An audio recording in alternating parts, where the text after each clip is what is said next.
Hello everyone, class 7th APC books ML Agarwal chapter number 2 check your progress.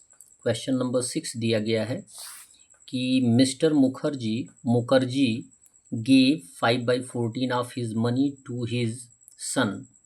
Mister Mukherjee के पास जो धन होता है उस धन का 5/14 पार्ट क्या करते हैं, अपने पुत्र को देते हैं, और 2/3 ऑफ द रिमेनिंग या जो बच जाता है उसका 2/3 अपने डॉटर को देते हैं, and the rest to his wife, और जो बच जाता है उसको अपनी पत्नी को दे देते हैं। In his if his wife got ₹36,000, यानी बचा हुआ जो अपनी पत्नी को देते हैं वो कितना होता है, 36,000 होता है। What was the total amount, तो उनके पास कुल टोटल अमाउंट कितना होता है।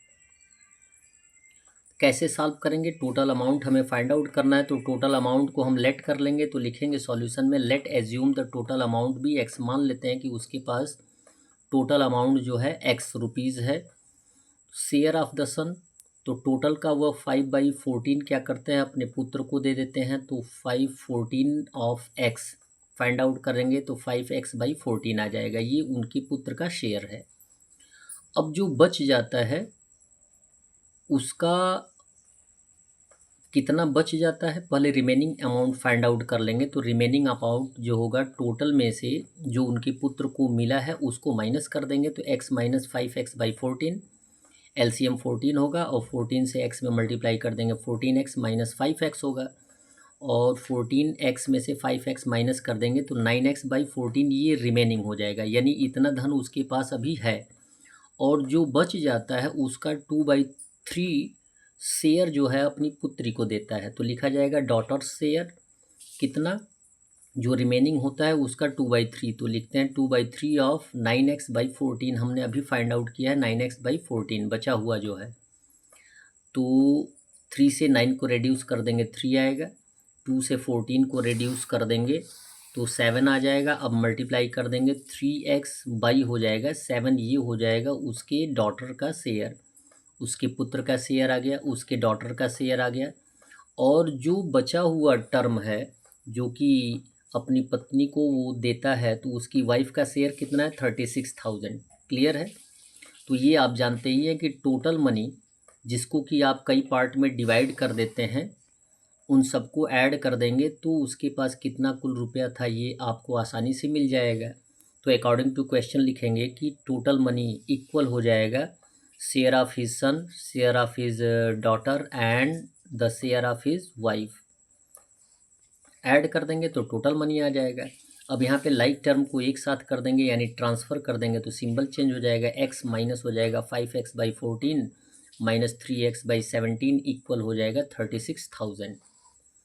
14 और 7 का एलसीएम 14 होगा। जैसा कि आपको बताया गया कि जितने भी रेशनल नंबर्स होते हैं प्लस माइनस उनके मेथड से ही सॉल्व किया जाता है। तो यहाँ पे 14 एलसीएम होगा, एलसीएम से हम होल नंबर मल्टीप्लाई कर देंगे तो 14x आ जाएगा, माइनस 5x, क्योंकि 14 1 जा 14, 1 से 5x में मल्टीप्लाई करेंगे 5x आएगा, माइनस 7 2 जा 14, और 2 से 3 में मल्टीप्लाई करेंगे 6x इक्वल हो जाएगा 36,000। 14x का 14x यहाँ पे दोनों निगेटिव है जुड़ जाएंगे तो 5 और 6 हो जाएगा, माइनस 11x/14 इक्वल हो जाएगा 36,000। 14 में से 11x माइनस कर देंगे तो आएगा 3x/14 इक्वल 36,000। x का वैल्यू फाइंड आउट करना है तो 3/14 को ट्रांसफ़र करेंगे, 14 एज ए मल्टीप्लिकेशन आएगा और 3 एज ए डिवीज़न आएगा। कारण क्या होता है, 14 एज ए डिवीज़न है तो एज ए मल्टीप्लिकेशन, और 3 एज ए मल्टीप्लिकेशन तो एज ए डिवीज़न। ये आपको बताया ही जाता है कि जब भी साइड चेंज होता है, ट्रांसपोजिट किया जाता है नंबर को, तो उसका सिंबल क्या हो जाता है, चेंज हो जाता है। तो x इक्वल हो जाएगा 36,000 इंटू 14/3, 3 से हम रिड्यूस कर देंगे, ये आ जाएगा 12,000। 12,000 से 14 को मल्टीप्लाई कर देंगे तो x का वैल्यू आ जाएगा 1,68,000। क्लियर है।